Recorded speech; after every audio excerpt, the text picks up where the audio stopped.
श्री दुर्गा दिव्ये नमः। ओम श्री दुर्गाये नमः। ओम श्रीमद्देवी भागवत महापुराण परम्परा द्वितीय खंड। तुम्हें माता च पिता तुम्हें बंधो स सखा तुम्हें विद्याधनं तुम्हें शर्मं देव देव। ओम नमः चंडिकाय नमः। ओम श्री दुर्गा दिव्ये नमः। ओम श्री दुर्गाये नमः। नमो अध्याय।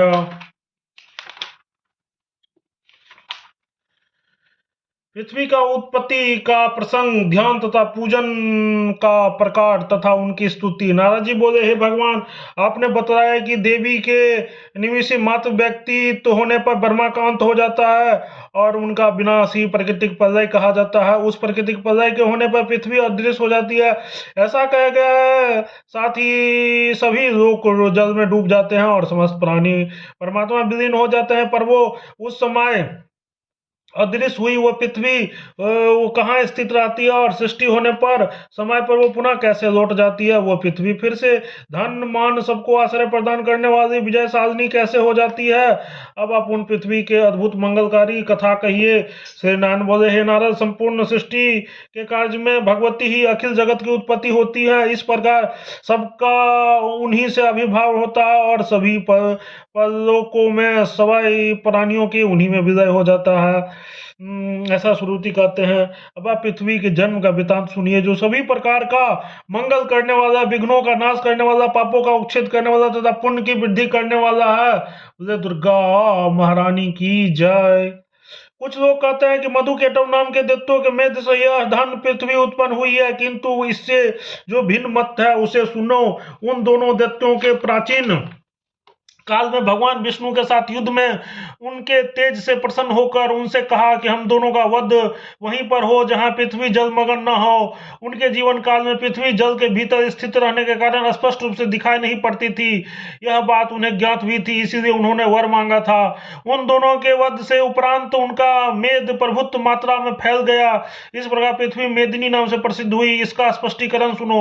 जल से बाहर निकलने के अनंतर ही पृथ्वी मेद से परिपुष्ट हुई, इसलिए उनका नाम मेदिनी पड़ा। मैं पृथ्वी के जन्म की मंगलकारिणी तथा श्रुति प्रतिपादित सार्थक कथा कहता हूँ, जिससे मन में पहले धर्मराज के मुख से पुष्कर क्षेत्र में सुना था। महाविराट पुरुष अनंत काल से जल में स्थित रहते थे, यह स्पष्ट है। समय अनुसार उनके भीतर सर्वव्यापी शाश्वत मन प्रकट हुआ।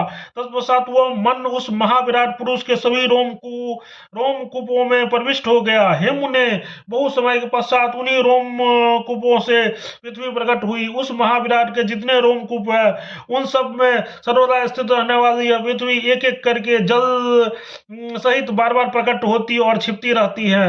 यह पृथ्वी सृष्टि के समय प्रकट होकर जल के ऊपर स्थित हो जाती है और प्रलय के समय यह अदृश्य होकर जल के भीतर स्थित रहती है। प्रत्येक ब्रह्मांड में यह पृथ्वी पर्वतों तथा वनों से संपन्न रहती है, 7 समुद्र से घिरी रहती है और 7 द्वीपों से युक्त रहती है। यह वसुधा हिमाचल तथा मेरु आदि पर्वतों के सूर्य तथा चंद्र आदि ग्रहों से संयुक्त रहती है। महाविराट की आज्ञा के अनुसार ब्रह्मा, विष्णु, शिव आदि देवता इस पर प्रकट होते हैं तथा समस्त प्राणी इस पर निवास करते हैं। यह पृथ्वी पूर्ण तीर्थों तथा पवित्र भारत देश से संपन्न है। यह स्वर्णमयी भूमि से सुशोभित है तथा 7 स्वर्गों से समन्वित है। यह पृथ्वी नीचे 7 पताल है, ऊपर ब्रह्मलोक है तथा ब्रह्मलोक से भी ऊपर ध्रुवलोक है, उसमें समस्त विश्व स्थित है। इस प्रकार संपूर्ण लोक पृथ्वी पर ही निर्मित है। यह सभी विश्व विनाशशील तथा कृत्रिम प्राकृतिक प्रलय के अवसर पर ब्रह्मा का भी निपात हो जाता है। उस समय केवल महाविराट पुरुष विद्वान रहते हैं, क्योंकि सृष्टि के आरंभ से ही ब्रह्म श्री कृष्ण ने इनका सृजन किया था। सृष्टि तथा प्रलय नित्य है और काष्ठा आदि अवयवों वाले काल के स्वामी के अधीन होकर आते हैं। सभी की अधिष्ठात्री देवी पृथ्वी भी नित्य है। वराह कल्प में सभी देवता, मुनि, मनु, विप्र, गंधर्व आदि ने उस पृथ्वी का पूजन किया था। वेद समस्त ये पृथ्वी वराह रूपधारी भगवान विष्णु की पत्नी के रूप में विराजमान हुई। उनके पुत्र रूप में मंगल को तथा मंगल के पुत्र के रूप में घटेश को जानना चाहिए। नारद जी बोले, देवताओं ने वराह कल्प में किस रूप में पृथ्वी का पूजन किया था? सभी लोग उस वराह कल्प में सबको आश्रय प्रदान करने वाली इस वाराही साध्वी पृथ्वी की पूजा करते थे। यह पृथ्वी प्रपंचीकरण मार्ग से मूल प्रकृति से उत्पन्न हुई है, पर वो नीचे तथा ऊपर लोकों में इस पृथ्वी के पूजन के विविध प्रकार की पृथ्वी पुत्र मंगल के कल्याणमय जन्म तथा निवास स्थान के विषय में बतलाया। श्री नारायण बोले, हे नारद, प्राचीन काल में वराह कल्प में ब्रह्मा जी के द्वारा स्तुति करने में भगवान श्री हरि वराह रूप धारण करके हिरण्यक्ष को मारकर रसातल से पृथ्वी को निकाल ले आया। उन्होंने पृथ्वी को जल में इस प्रकार रख दिया मानो सरोवर कमल पात्र स्थित तो वहीं पर रखकर ब्रह्मा जी ने संपूर्ण मनोहर विश्व की रचना की। पृथ्वी की अधिष्ठाती देवी को काम भाव से युक्त देखकर करोड़ों सूर्य के समान प्रभाव वाले बड़ा रूपधारी सकाम भगवान श्री हरि ने अपना अत्यंत मनोहर तथा रतिकल योग से समग्र रूप बना करके उसके साथ एकांत में दिव्य 1 वर्ष तक निरंतर विहार किया। आनंद की अनुभूति से वो सुंदरी मूर्छित हो गई।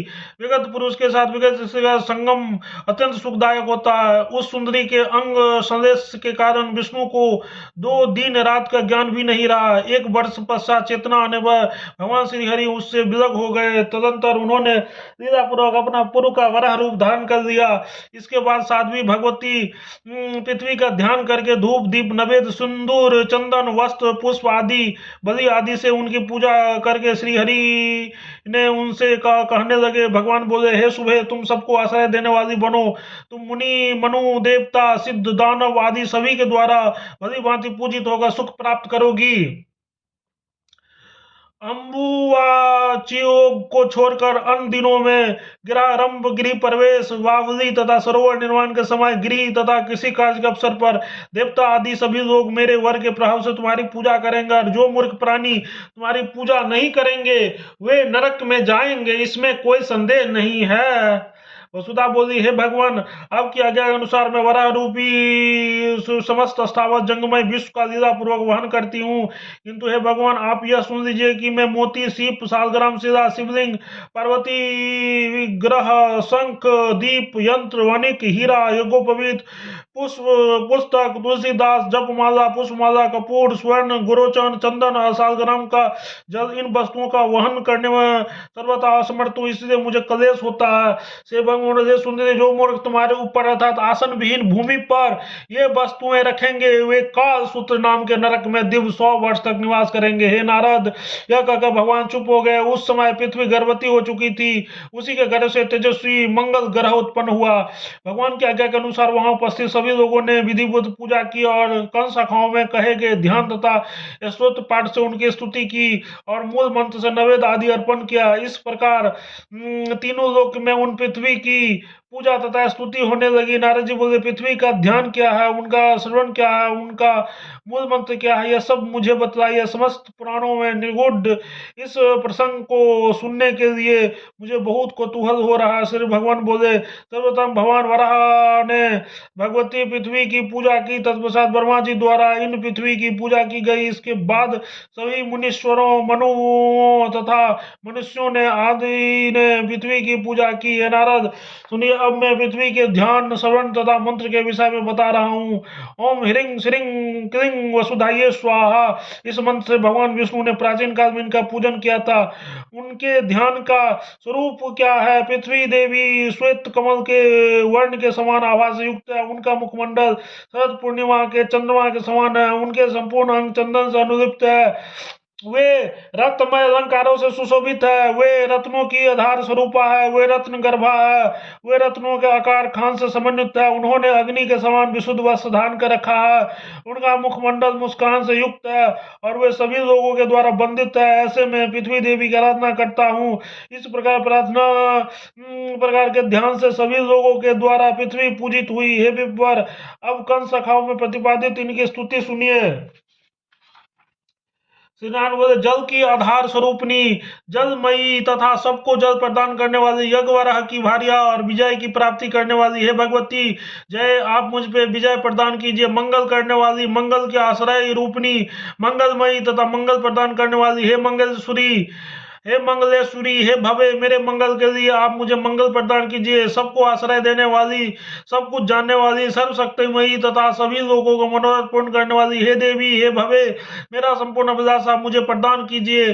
पुण्यमय विग्रह वाली, मनुष्यों की बीज स्वरूपा, सनातनी, पुण्यों को आश्रम देने वाली, पुण्यवानों की शरण स्थली तथा पुण्य प्रदान करने वाली हे भवे, मुझे पुण्य प्रदान कीजिए। सभी फसलों की आलस स्वरूपणी, सभी प्रकार की फसलों के संपन्न तथा सभी फसलों में प्रदान करने वाली, समय पर सभी फसलों को अपने में विलीन कर देने वाली तथा सभी फसलों की आत्मस्वरूपा है भवे, मुझे फसलें प्रदान कीजिए। राजाओं की सर्वस्व, राजाओं के समान पाने वाली, राजाओं को सुखी करने वाली तथा भूमि प्रदान करने वाली हे भूमि, मुझे भूमि प्रदान कीजिए। जो मनुष्य प्रातः काल उठकर इस महान पुण्यप्रद स्तोत्र का पाठ करता है, वो करोड़ों जन्मों तक भगवान राजाओं का धीश्वर होता है। उसके बढ़ने पढ़ने से मनुष्य भूमि दान करने से होने वाला पुण्य प्राप्त कर लेता है। मुने, इस स्तोत्र का पाठ करने से मनुष्य दान में दी गई भूमि का हरण करके अम्बुचाबी दिनों में भूमि संबंधी कार्य करने, बिना आज्ञा के दूसरे को कुएं में कूप खनन करने, दूसरे की भूमि का हरण करने तथा पृथ्वी पर वीर त्याग करने से तथा भूमि पर दीपक आदि रखने से पृथ्वी वाला पाप से निश्चित रूप से मुक्त हो जाते हैं और साथ ही वो 100 अश्वमेध यज्ञ करने के होने वाला पुण्य भी प्राप्त कर लेता है। इसमें कोई संदेह नहीं है। भूमि देवी का यह महान स्तोत्र सभी प्रकार से कल्याण करने वाला है। इति श्रीमद् भागवत महापुराण संस्थाया नवम स्कंदे भूमि स्तोत्र वर्णन नाम नवमो अध्याय। तत्सत। प्रेम से बोलो जगत जननी जगदम्बा माता की जय।